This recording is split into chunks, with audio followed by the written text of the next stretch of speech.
There is a conversation that happens in almost every middle class household at some point, usually around the kitchen table, sometimes at a family dinner, occasionally in the quiet of a late night, when the bills are spread across the counter and someone finally says it out loud: we should stop throwing money away on rent. It is one of the most emotionally loaded phrases in personal finance, and it carries within it a set of assumptions so deeply embedded in modern culture that most people never stop to question whether they are mathematically true. This video is not an argument for renting or for owning.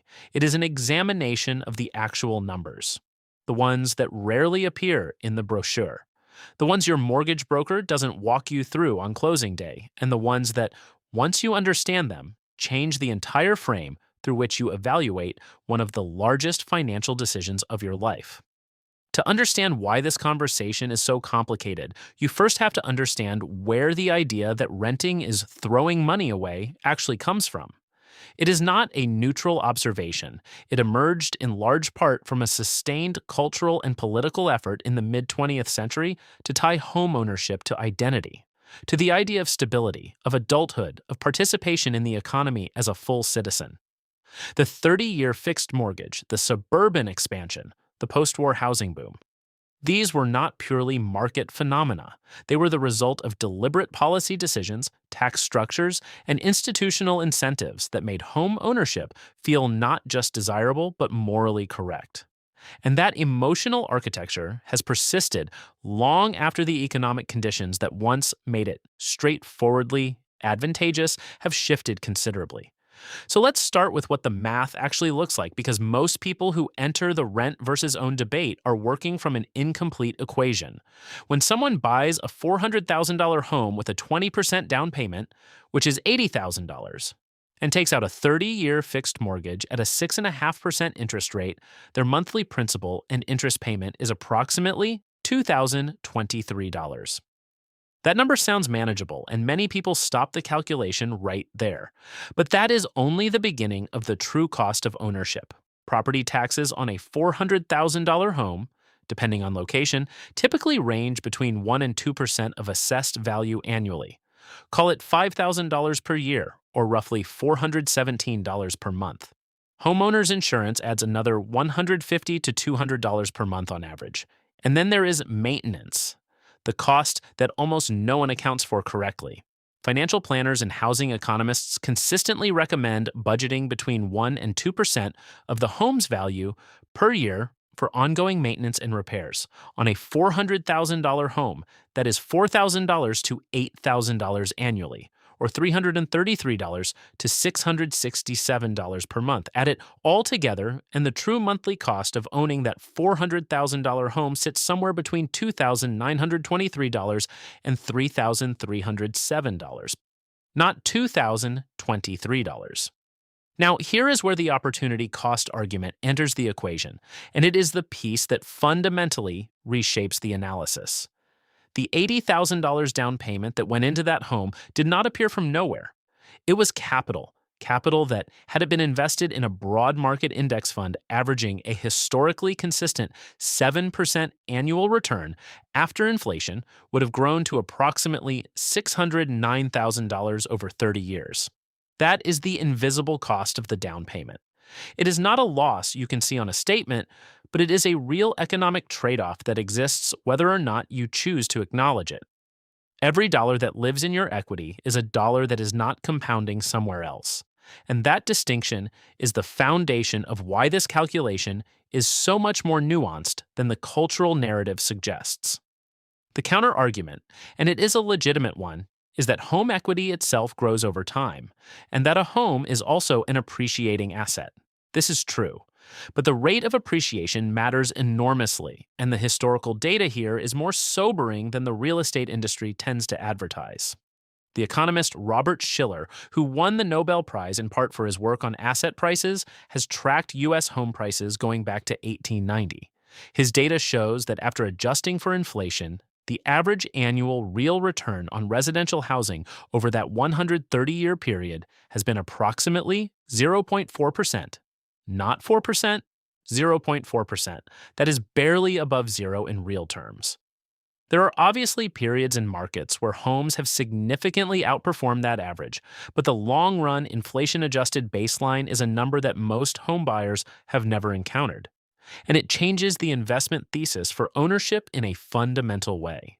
What this means in practical terms is that the equity you build in a home is primarily built through paying down the mortgage, through forced savings, rather than through asset appreciation in most cases and most markets. And forced savings is genuinely valuable. There is strong behavioral economics research showing that people accumulate more wealth when some portion of their savings is automated and illiquid.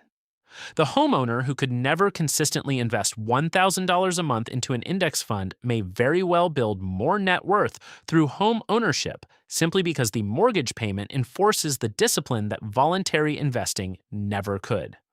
This is a real psychological advantage of ownership, and it deserves to be acknowledged honestly rather than dismissed.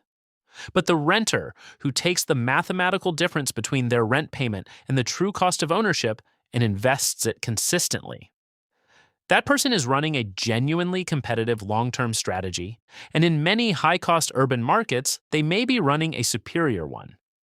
The problem is that this requires something rare, the behavioral consistency to actually invest the difference rather than absorb it into lifestyle spending. Most people don't do it, and that gap between theory and human behavior is precisely why the emotionally simplified version of the argument, just buy, stop renting, has such persistent appeal. It removes the discipline variable entirely by making the wealth building automatic, even if the financial terms of the instrument are less efficient.